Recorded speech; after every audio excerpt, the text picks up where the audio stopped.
Assalamualaikum warahmatullahi wabarakatuh. Pada video kali ini kita akan mempelajari cara mengecek asumsi pada metode independent sample t-test menggunakan aplikasi SPSS. Baik, berikut akan diberikan ilustrasi contoh penelitian.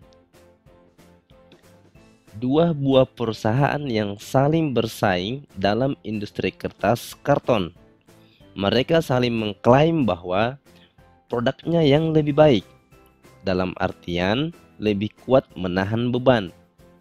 Untuk mengetahui produk perusahaan mana yang sebenarnya lebih baik, maka dilakukan pengambilan sampel, yaitu masing-masing sebanyak 36 lembar dan diukur berapa beban yang mampu ditanggung tanpa merusak karton.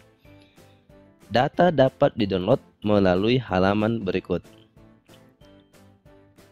Oke, pertanyaannya adalah bagaimana mengecek asumsi yang harus dipenuhi terlebih dahulu pada metode independent t-test menggunakan SPSS.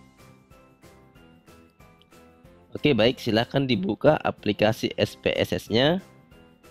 Kemudian setelah data di-download, kita akan masukkan data tersebut masuk ke dalam SPSS dengan cara pilih menu file, kemudian pilih open, kemudian pilih data, kemudian klik. Maka akan muncul kotak seperti ini. Yang pertama, pilih dulu tipe filenya, yaitu tipe file yang akan diimpor adalah Excel. Kemudian cari file yang telah di-download, yaitu kita akan pilih independent.xlsx. Kemudian klik tombol open. Maka akan muncul tampilan seperti ini. Silakan ditekan tombol OK. Oke, baik, datanya berhasil masuk ke dalam SPSS. Nah, sekarang sebelum melakukan pengolahan data lebih lanjut, terlebih dahulu kita harus mendefinisikan masing-masing variabel ini di variabel view. Di sini ya. Oke, di variabel view ini kita harus mengatur terlebih dahulu atau mendefinisikan masing-masing variabel yang telah diimpor. Untuk variabel perusahaan, tipe datanya adalah numerik karena yang dimasukkan berupa angka. Kemudian width menunjukkan banyaknya karakter yang dapat diinput pada variabel perusahaan. Desimal menunjukkan banyaknya digit sebelum koma. Kemudian label di sini digunakan apabila kita ingin memberi label pada masing-masing variabel. Kemudian value di sini digunakan apabila variabel yang dimasukkan adalah variabel kategorik.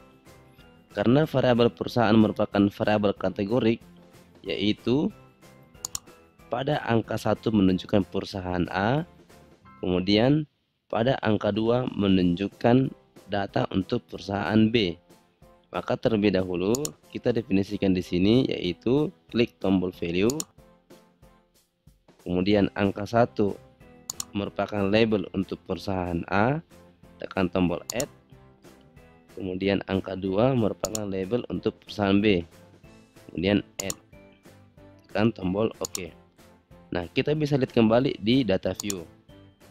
Angka 1 tadi berubah dengan huruf A, kemudian angka 2 berubah menjadi huruf B. Untuk melihat kembali, kita bisa memilih icon ini. Itu 1, saat diklik berubah menjadi huruf.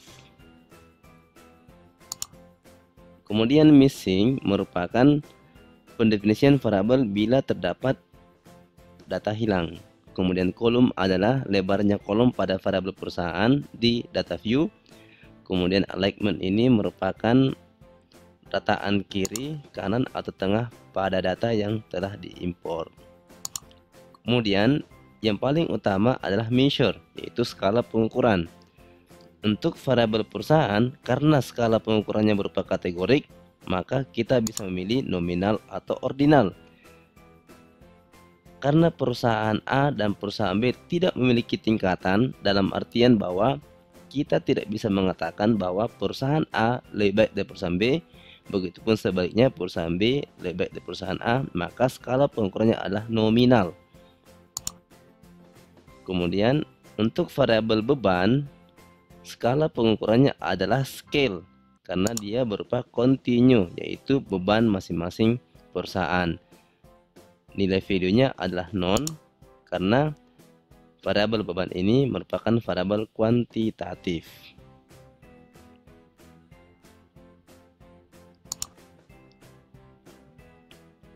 Berikutnya adalah kita akan mengecek asumsi apa saja yang terdapat pada metode independent sample t-test.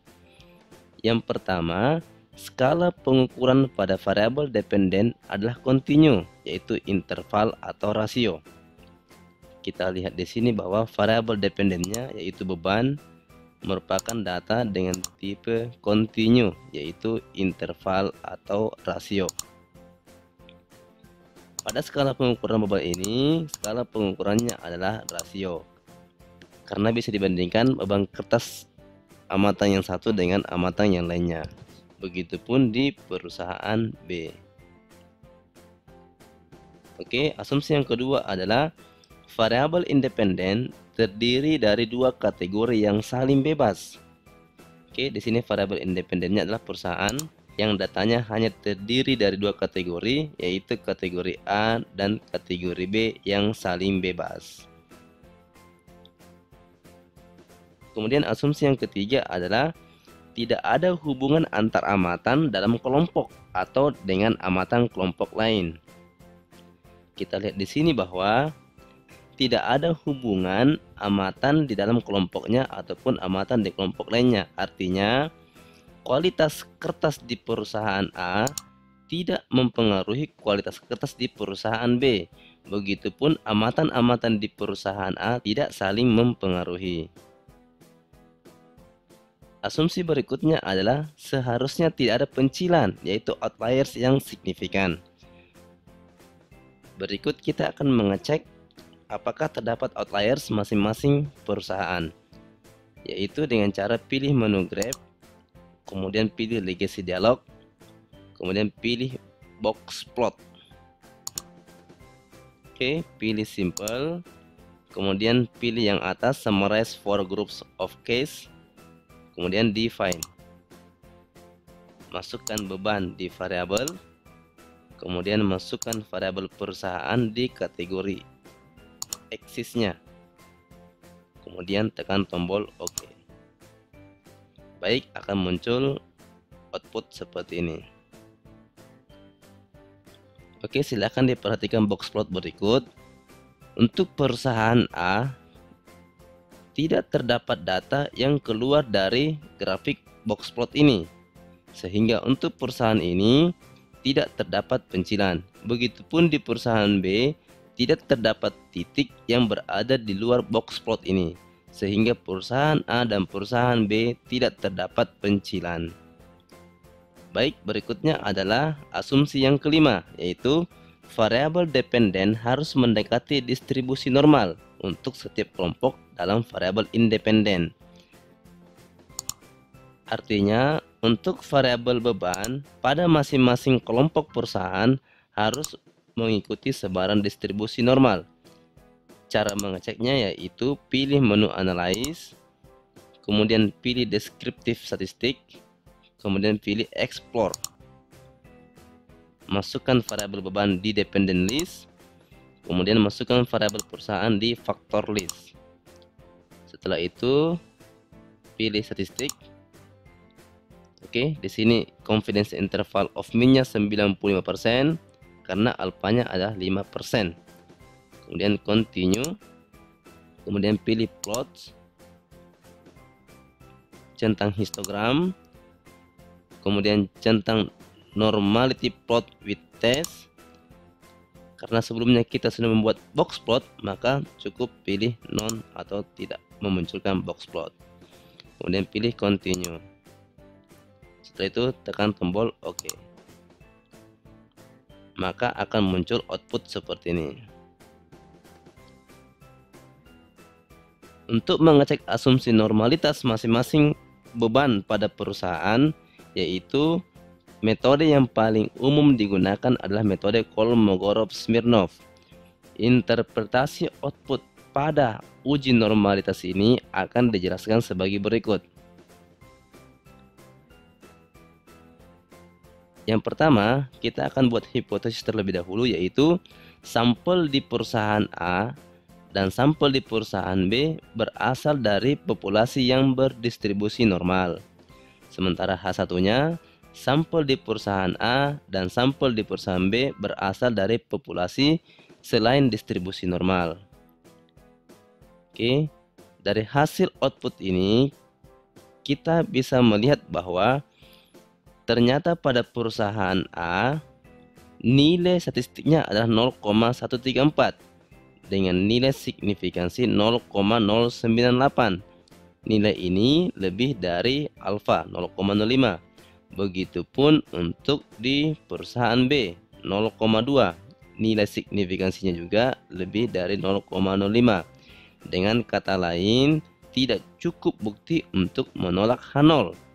Artinya, kedua sampel baik di perusahaan A maupun di perusahaan B mengikuti sebaran distribusi normal dengan tingkat keyakinan 95%.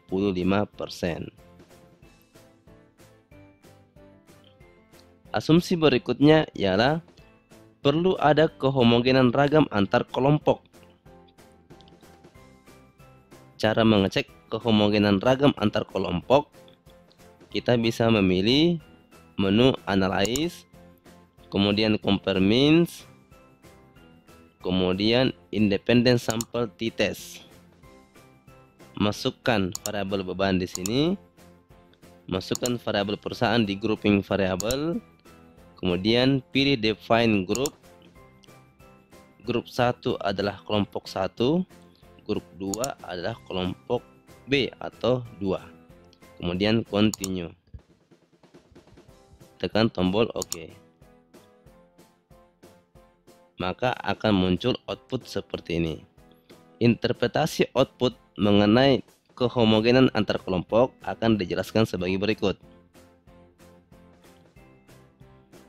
Pertama, kita buat hipotesis terlebih dahulu, yaitu H0-nya sampel pada perusahaan A dan perusahaan B adalah homogen. Sementara H1, sampel pada perusahaan A dan B tidak homogen. Berdasarkan output di atas, diperoleh nilai F 0,332 dengan nilai signifikansi 0,567 untuk metode Levene test. Jadi untuk melihat kehomogenan ragam antar kelompok, kita bisa menggunakan metode Levene test. Karena nilai signifikansi lebih dari alfa 0,05 yaitu 0,567, maka tidak cukup bukti untuk menolak H0. Dengan demikian, sampel pada perusahaan A dan perusahaan B adalah homogen dengan tingkat keyakinan 95%.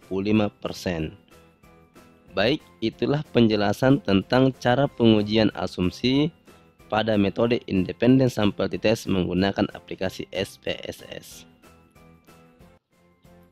Oke, sekian dulu video kali ini. Sampai jumpa di video berikutnya. Jangan lupa share, like, and subscribe ya. Wassalamualaikum warahmatullahi wabarakatuh.